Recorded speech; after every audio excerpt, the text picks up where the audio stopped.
Okay, that falls. It's our last video. We're writing something. This is about economic indicators. We're gonna do this one, and then later on this week, I'll put the last one out. We're not writing anything.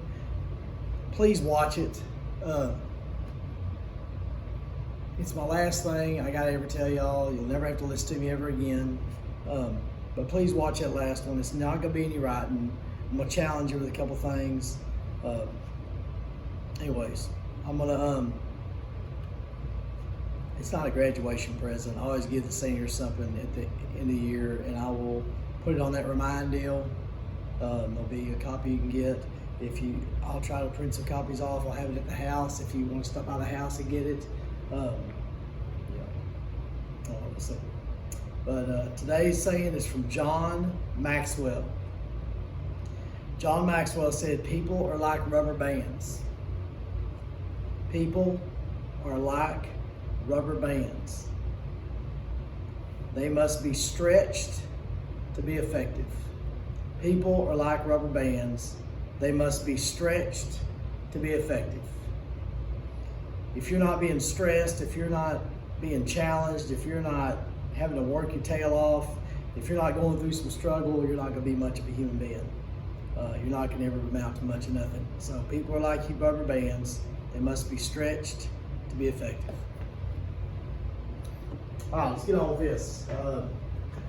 Economic indicators, things that tell us what's going on in the economy.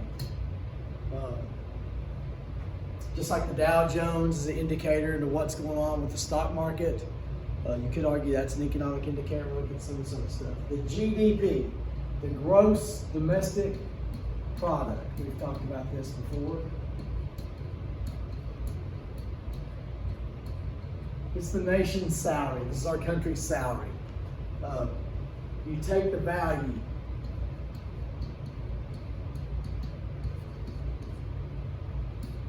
of everything produced within a given year.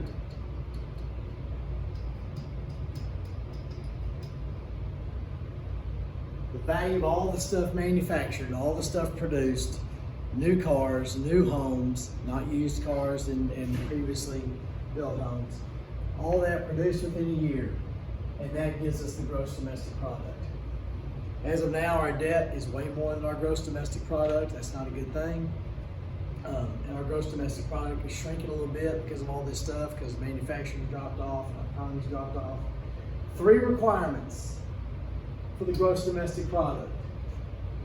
1, it has to be a final product. It has to be a shirt, not the fabric.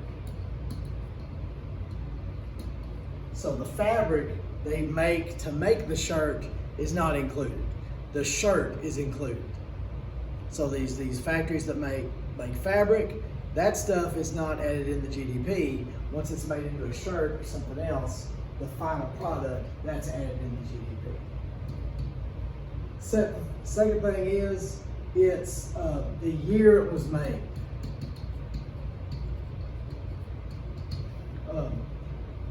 We've bought a few cars, like you buy a 2009 truck in 2010.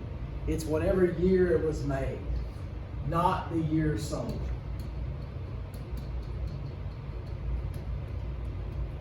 Okay? And the third thing, it's not made, it's made in the U.S., made in the country. Not made by an American company in Mexico or Germany, but made in America, produced in America. I don't know how they do like car parts and all that kind of stuff, but it has to be made within the country. These are the 3 components of the gross domestic product, or how they add that up. Right, we got a recession and a depression. I'm sure I misspelled that.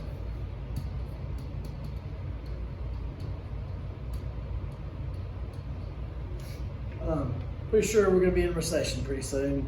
A recession is when the GDP falls for 2 consecutive quarters. So what's a quarter?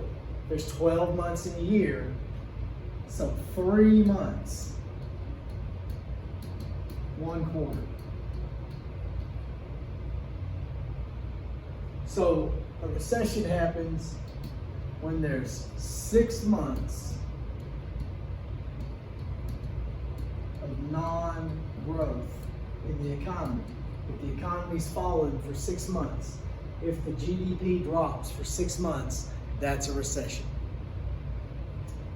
A depression, I've searched and I've tried. The only thing I've ever found is it's a prolonged recession.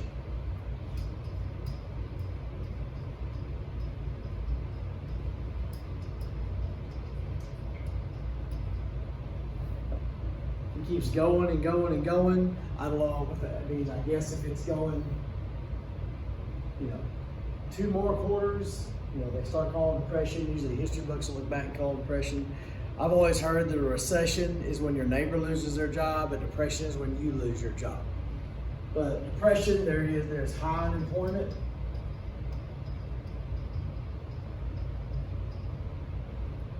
And lower and lower business buying and selling.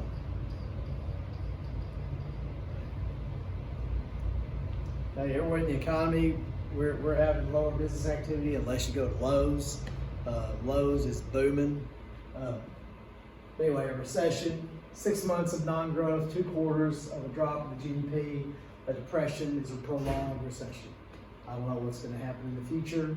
I have faith in America, and if you leave America alone, if you leave, if the government gets out of business people's way, they'll do fine. All right, the unemployment rate. The unemployment rate is done by the Department of Labor. That's a cabinet position, labor secretary. They every month? Yeah, every month they will do a 60,000 family survey. This is scientific. They don't just call the random numbers. They look at different parts of the country. They try to get different races, different ethnic groups, different occupations, different parts of the country, and they find out the unemployment rate is the percent of the population that is actively looking for work.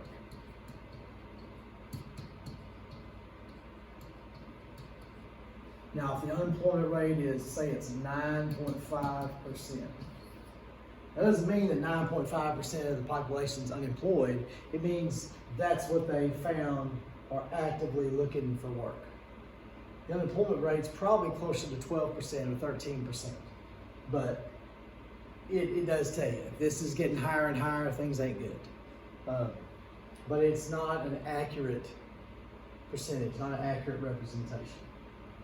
For one thing, it does not include the underemployed. Underemployed is when you got a master's degree and you work at McDonald's.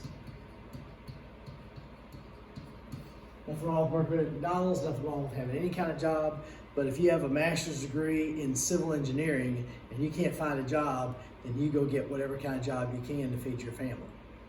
That's being underemployed. When you are way more qualified or you're way more trained than the job you do. If I get canned and I go to work working on a trash truck, I've done that before, I would be underemployed. You don't need a master's degree to haul trash, and someone that has a master's degree in hauling trash, that's considered underemployed. So if you're getting a job just to get a job, then you're underemployed. If you have a lot more qualifications, a lot more training, and you're getting a job just to have a job, that's underemployed. That is not added into unemployment, but that is kind of a form of unemployment. The poverty rate. The poverty rate is set by the federal government, by the Census Bureau, as a matter of fact. Whatever. Census Bureau sets the poverty rate. It's a money value. Right now, for one person, if you're a single person, it's like $12,490. If you make below that, you're living below the poverty rate. If you're a family of four, it's like $25,750. If you live below that, that's the poverty rate for a family of four. It just says that, if you make less than this amount of money, that's not a good deal. You're considered at a poverty level, and you qualify for government assistance in a lot of things. Speaking of welfare,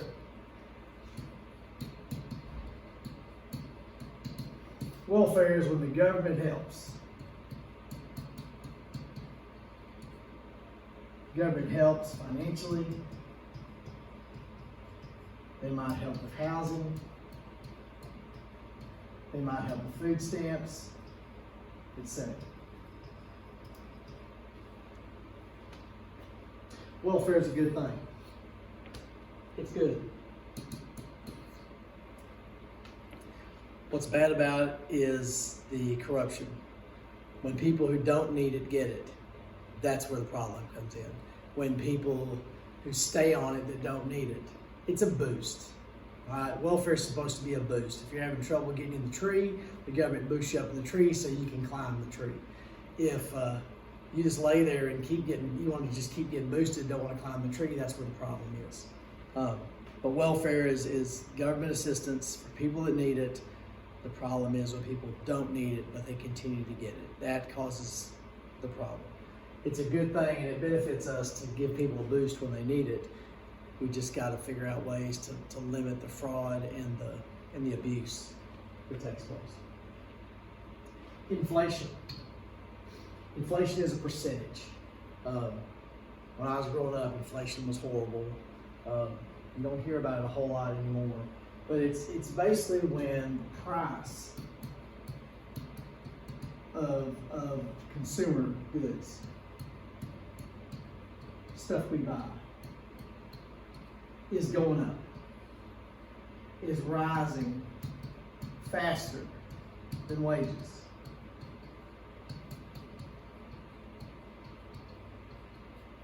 In other words, the dollar doesn't buy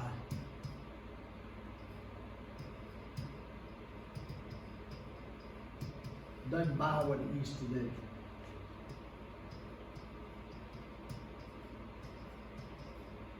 Doesn't buy what it did last year. Can't get the same for the dollar.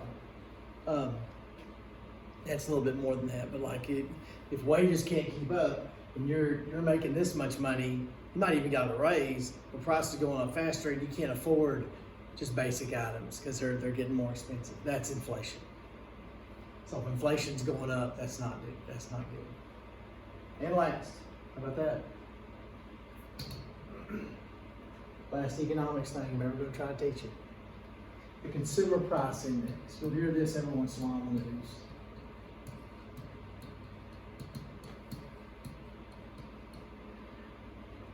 They look at the price of three different types of things. They look at foods, they look at housing, and they look at clothes.